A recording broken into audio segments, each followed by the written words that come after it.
Bonjour, bien content d'être avec vous. Ça fait bien plaisir également.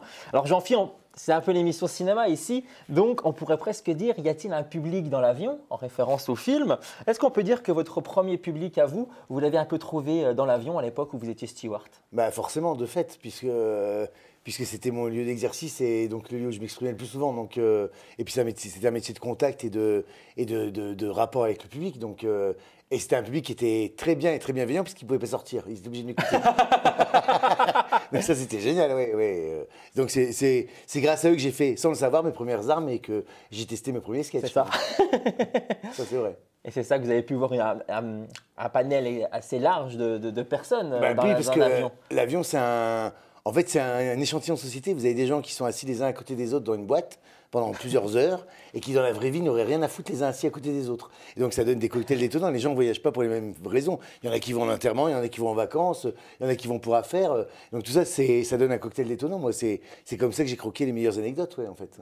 Donc c'est ça que vous racontiez dans votre spectacle. Une partie de ça, oui. Une partie Je décolle, où c'est un peu où tout a démarré un petit peu avec votre maman, hein, surtout. J'ai envie de dire que c'est votre maman qui vous a beaucoup inspiré également pour ce spectacle. Et donc elle est un peu avec vous sur scène tous les soirs en fait. Ah bah oui, c'est ma muse, ouais, c'est mon fil conducteur du spectacle. Le spectacle il est autobiographique, donc forcément je raconte ma famille, mon enfance, mon coming out, toutes les choses qui m'ont touché de près ou de loin.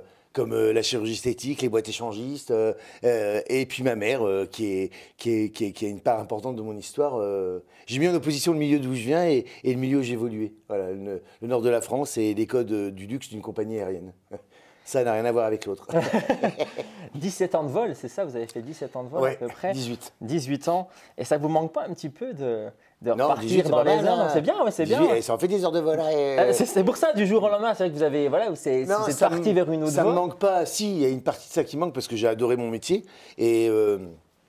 Et puis c'est grâce à ce métier que je suis humoriste aujourd'hui. Donc ça, je ne l'oublie pas. Mais les départs me manquent, oui, c'est ça. Partir une fois par semaine à l'autre bout du monde, c'est vrai que c'était assez confortable et j'aimais bien. Après, le travail en lui-même, non, ne me manque pas.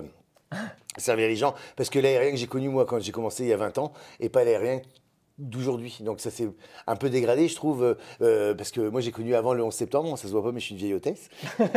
Donc j'ai connu avant le 11 septembre et le 11 septembre a tout changé et après ça n'a fait que s'empirer. Ça s'alourdit, les procédures dans l'avion, la sûreté, le terrorisme, la géopolitique, les gens sont stressés, ça tire vers le bas tout ça. C'est beaucoup moins marrant de faire ce métier aujourd'hui qu'il y a 20 ans. Ouais, donc, et moi je sentais bien que c'était moins marrant. Et je commençais à fatiguer. Ouais, à 40 ans, je commençais à fatiguer, des décalages horaires, des choses comme ça. Donc, c'est une partie de ma vie, j'ai adoré. Et je laisse la place aux autres. Et j'ai pu voir, en feuilletant un petit peu tout ce qu'on peut trouver sur le web sur vous, que vous avez été un candidat récurrent et chanceux dans l'émission d'Arthur à l'époque, Apprendre ou à laisser. Ah oui. Je vous dis ça parce que je suis T'étais pas né, oui, t'étais pas né toi. J'étais pas né, si, c'est parce que c'est mon premier casting télé que moi j'ai pu faire. Ah oui. Donc c'est pour ça que je fais la référence aujourd'hui. Et est-ce que c'est un petit peu votre grande première sous les projecteurs? Vous avez pu tester des petites choses sur le plateau à l'époque? Ah oui, mais juste un hasard parce qu'à l'époque, je pensais pas du tout à faire de scène ni devenir humoriste. Hein. Ah oui, j'étais pas déjà dans votre non, c'était 17 ans, on était loin du projet. Donc non, c'était juste, je regardais cette émission, j'étais dans la merde et je me suis dit, cette émission c'est quand même super parce que je dis, il n'y a pas à réfléchir, tu ouvres des boîtes et il y a de l'argent dedans. C'est clair. La question pour un champion, faut être super calé, tu repars avec un dictionnaire. Là non.